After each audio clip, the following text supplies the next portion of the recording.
Bonjour, je m'appelle Gaëlic, j'ai 17 ans, j'habite Beauvoir en Cambrésis, je suis en terminale bac pro à Louis Blériot à Cambrai et je voulais vous demander pourquoi y a-t-il des tensions entre la France et le Royaume-Uni concernant la pêche en mer? Bonjour, moi je suis Clémence Fourton, je suis maîtresse de conférences en études anglophones à Sciences Po Lille. Et je te remercie beaucoup Gaëlic pour ta question, parce que c'est vrai que c'est une question vraiment intéressante et qui moi me passionne.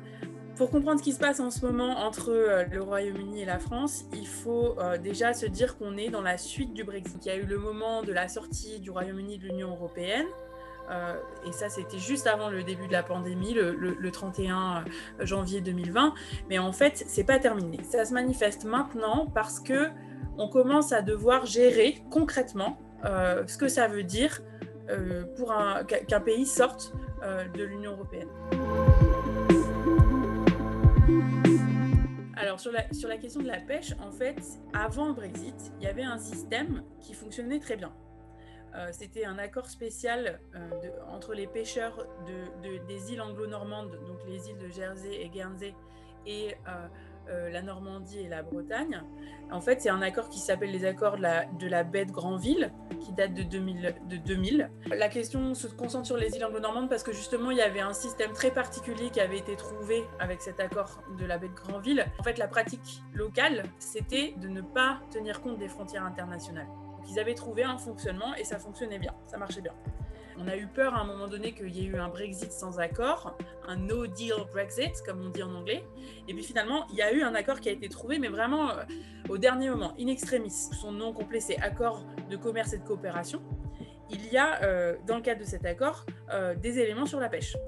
Et en fait, ça a annulé le système précédent, le système de la baie de Granville. Ça a créé des nouvelles règles, des nouveaux fonctionnements, avec notamment une question de permis de pêche, enfin de licence de pêche, qui doivent être accordées par l'île de Jersey aux pêcheurs normands et bretons. Cette question de la pêche, elle est un peu, à mon sens, pour moi, elle est un peu instrumentalisée par le Royaume-Uni et la France, par Emmanuel Macron et Boris Johnson. En fait, ils se servent de cette question pour faire un peu les gros bras. Alors qu'en fait, pour les pêcheurs de la baie de Granville, c'est pas du tout des questions de principe, quoi. C'est des questions très concrètes. Donc, à quel endroit ils vont pour pêcher les bulots, à quel endroit ils vont pour pêcher les homards. Macron et Johnson, ils s'adressent aussi à leurs propres électeurs. Boris Johnson, lui, il a été élu grâce au Brexit, et donc c'est important pour lui de continuer à avoir une position ferme. De son côté, Emmanuel Macron, il se pose en défenseur de l'Union européenne. Il s'agit aussi de faire comprendre que quitter l'Union européenne a un coût pour dissuader d'éventuelles autres sorties aussi. Et puis, il est aussi, lui, en pré-campagne présidentielle. On est encore là dans des discussions, en fait, dans des négociations qui viennent après les négociations officielles.